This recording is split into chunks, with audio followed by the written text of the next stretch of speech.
Hi friends, అందరికీ నమస్తే. Welcome to Hindu world. ఈ రోజు నేను బ్యాక్గ్రౌండ్ డెకరేషన్ ఎలా చేసుకోవాలో చూపిస్తానండి.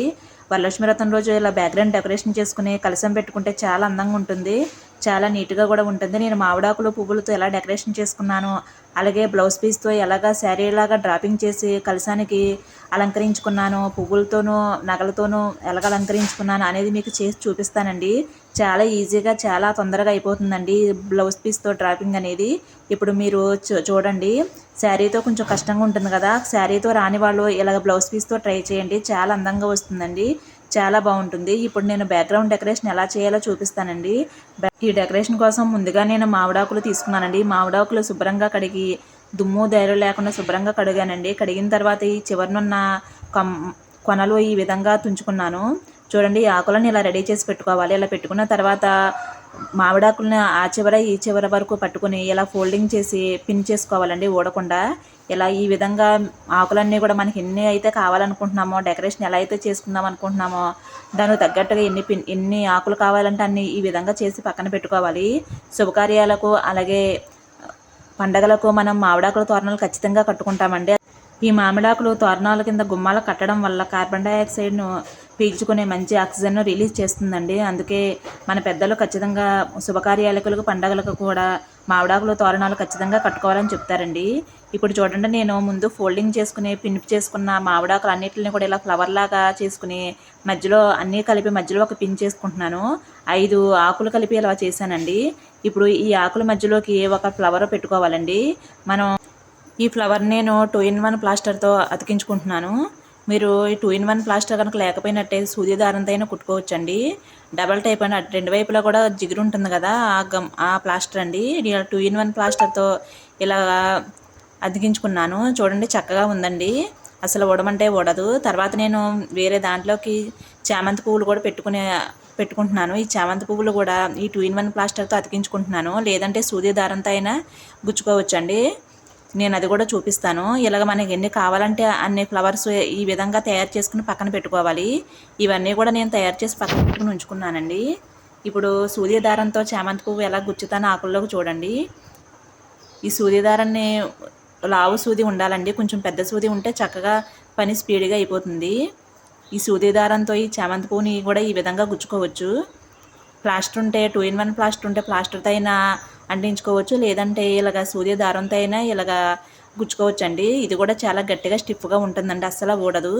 ఇవన్నీ కూడా నేను ఇలా తయారు చేసిన పక్కన పెట్టుకుని ఉంచుకున్నాను. పువ్వులు తెచ్చుకుని రెడీగా పెట్టుకుంటే మామిడాకుల డెకరేషన్ చాలా తొందరగా అయిపోతుందండి. ఇవన్నీ ఇలా రెడీ చేసి పెట్టుకున్న తర్వాత నేను ఎక్కడైతే పూజ చేసుకోవాలనుకుంటున్నానో ఆ ప్లేస్లో చూడండి ఇలాగ క్లాత్ వేసుకున్నానండి, పట్టు క్లాత్, ఆరెంజ్ కలర్ పట్టు క్లాత్ వేసుకున్నాను. ఆ పైన బంతిపూలతో ఇలాగ మాల ఇలాగ దండలా వేసుకున్నానండి చుట్టూరును. వేసుకున్న తర్వాత ముందుగా ప్రిపేర్ చేసి ఉంచుకున్నాం కదా మామిడాకులు అలాగే పువ్వులతోనూ, వాటిని నేను డబల్ టేప్ ప్లాస్టర్తో ఈ విధంగా అతికించేసుకున్నానండి. మొత్తం మనం ఇంకా ఎన్ని కావాలంటే అన్ని అతికించుకోవచ్చండి. నేను తక్కువ ప్లేసే ఉంది కాబట్టి నేను ఆ ప్లేస్లో ఈ విధంగా చేసుకున్నాను. మనం ఎక్కడ పూజ చేసుకుంటున్నామో అక్కడ ఈ విధంగా వరలక్ష్మి వ్రతం ముందు రోజే డెకరేషన్ చేసుకోవాలండి. అలా చేసుకుంటే ఆ రోజు మన హడావుడి లేకుండా చాలా తొందరగా అయిపోతుందండి. చూడండి ఎంత అందంగా ఉందో, ఆరెంజ్ కలర్ మీద అతికించుకున్నానండి, అది పట్టు క్లాత్ వేసుకున్నాను. ఇప్పుడు కలశం మీదకి బ్లౌజ్ పీస్తో శారీ డ్రాపింగ్ లాగా కుర్చీలు వచ్చి ఎలా చేసుకోవాలో చూపిస్తానండి. చాలా సింపుల్గా చాలా ఈజీగా అయిపోతుందండి. బ్లౌజ్ పీస్ ప్లెయిన్ కాకుండా ఇలా డిజైన్ ఉన్నదే చాలా బాగుంటుందండి. డిజైన్ ఉన్నా ఉండాలి, లేకపోతే చిన్న బార్డర్ అయినా ఉన్నా చాలా బాగుంటుందండి. కానీ ప్లెయిన్ ఇస్తే బాగోదు. అందుకే నేను బెనారస్లో నా దగ్గర ఉందండి, బెనారస్లో తీసుకున్నాను ఈ బ్లౌజ్ పీసు. ఈ బ్లౌజ్ పీస్ని చిన్న చిన్న ఫ్రిల్స్గా చేసుకుని పిన్ని పెట్టేసుకోవాలండి. చూడండి, ఈ విధంగా ఫోల్డ్ చేసుకోవాలండి మొత్తం అంతాను. అటు ఇటు సమానంగా వచ్చేలాగా చూసుకుని మనం మధ్యలో కదలకుండా పిన్ని పెట్టేసుకోవాలండి. ఆ తర్వాత మనం కుర్చీలన్నీ చక్కగా సర్దుకోవాలి. ఇప్పుడు మనం ఇలా రెడీ చేసుకున్న దాన్ని ఒకసారి కుర్చీలన్నీ నీట్గా వచ్చేలాగా సమానంగా సర్దుకోవాలండి. చూడండి, ఈ విధంగా సమానంగా సర్దుకుని అటు చివర ఇటు చివర కూడా ఇలా క్లిప్స్ పెట్టేసుకోవాలి, ఊడకుండా. తొందరగా ఊడిపోతాయండి, అందుకే ఇలా క్లిప్స్ పెట్టేసుకుంటే మనం కదలవండి, అసలు మనం రెడీ చేసే వరకు కదలవు. అలా రెడీ చేసుకున్న దాన్ని మనం రెడీ చేసి పెట్టుకున్నాం కదా రాగి చెంబు, ఆ రాగి చెంబు నిండుగా బియ్యం పోసుకున్నానండి. ఆ రాగి చెంబుకి ఈ విధంగా పిన్ని పెట్టేసుకోవాలండి, కదలకుండాను. మనం కుర్చీలు పెట్టుకుంటున్నాం కదా, కుర్చీలు ఊడకుండా చక్కగా పిన్ని పెట్టేసుకోవాలండి టైట్గా. అలా టైట్గా పెట్టేసుకుని తర్వాత ఈ చివర ఉన్న క్లిప్ తీసేసుకోవాలి. చూడండి, ఈ విధంగా క్లిప్ తీసుకుని మనం కుర్చీలన్నీ ఒకసారి సర్దుకోవాలి. ఇలాగ చిన్న చిన్న కుర్చీలు సమానంగా అటు ఇటు కూడా సమానంగా వచ్చేలాగా కుర్చీలు సర్దుకోవాలి. లెంత్ ఒకేలాగా రావాలండి, అటు ఇటు సమానంగా ఇలా సర్దుకున్న తర్వాత ఇప్పుడు దీనిని మనం బ్యాక్గ్రౌండ్ డెకరేషన్ చేసి పెట్టుకున్నాం కదా, అక్కడ పెట్టేసుకోవాలండి. అంటే మనం ఎక్కడ పూజ చేయాలనుకుంటున్నామో అక్కడ డెకరేషన్ చేసుకుని అక్కడే ఈ కలశానికి చెంబుకి ఇలా కుర్చీలు పెట్టుకున్న క్లాత్ పెట్టుకున్నాం కదా, దీన్ని తీసుకొచ్చి ఇలా పెట్టేసుకోవాలి.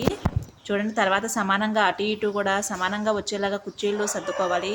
ఇలా సర్దుకున్న తర్వాత పైన పసుపు రాసి కుంకుమ బొట్లు పెట్టుకున్న కొబ్బరికాయని తీసుకుని పెట్టుకోవాలి. మామిడాకు పెట్టుకుని తర్వాత కొబ్బరికాయని పెట్టుకోవాలి. ఈ కొబ్బరికాయని ముందే పసుపు రాసి బొట్లు పెట్టుకుని ఉంచుకోవాలండి, అప్పుడు తడి లేకుండా కొంచెం ఆరుతుందండి. చూడండి, నేను కళ్యాణం బొట్టు పెట్టాను కదా, మీరు కళ్యాణం బొట్టు కాకుండా అమ్మవారి ముఖం కనుక ఉంటే ఈ కొబ్బరికాయకి అమ్మవారి ముఖం పెట్టుకోవచ్చండి. నా దగ్గర అమ్మవారి ముఖం లేదు, అందుకే నేను కళ్యాణం బొట్టు పెట్టుకున్నాను. తర్వాత మన దగ్గర ఉన్న నగలన్నీ ఈ విధంగా వేసుకోవాలి. తర్వాత పువ్వులు కూడా పెట్టుకోవాలండి. ఇలాగ కుర్చీలు సర్దుకుంటూ నగలు వేసుకుని పువ్వులు పెట్టుకోవాలి. చూడండి ఎంత అందంగా ఉందో. బ్యాక్గ్రౌండ్ డెకరేషన్ కూడా చాలా బాగుంది కదా. చూడండి, కుర్చీలు అచ్చం శారీతో కట్టినట్టే వచ్చాయండి. కుర్చీలు బ్లౌజ్ పీస్ లాగా అస్సలు కనిపించట్లేదు. ఇలా శారీతో రాని వాళ్ళు బ్లౌజ్ పీస్ ఎలా ట్రై చేయండి, చాలా అందంగా వచ్చిందండి. ఇప్పుడు కింద మనం ఏ విధంగా డెకరేషన్ చేసుకోవాలనుకుంటున్నామో అలాగా నేను బంతిపూ రేకలు వేసుకున్నాను. తర్వాత అటు ఇటు 2 ఏనుగులు పెట్టుకున్నానండి. కుందులు పెట్టుకునే కొంచెం పెద్ద కుందులు, వాటిల్లో గులాబీ పూలు పెట్టుకున్నాను. మీ ఇష్టం అండి, మీ టేస్ట్ని బట్టి ఎలా కావాలంటే అలాగా సదురుకోవచ్చండి.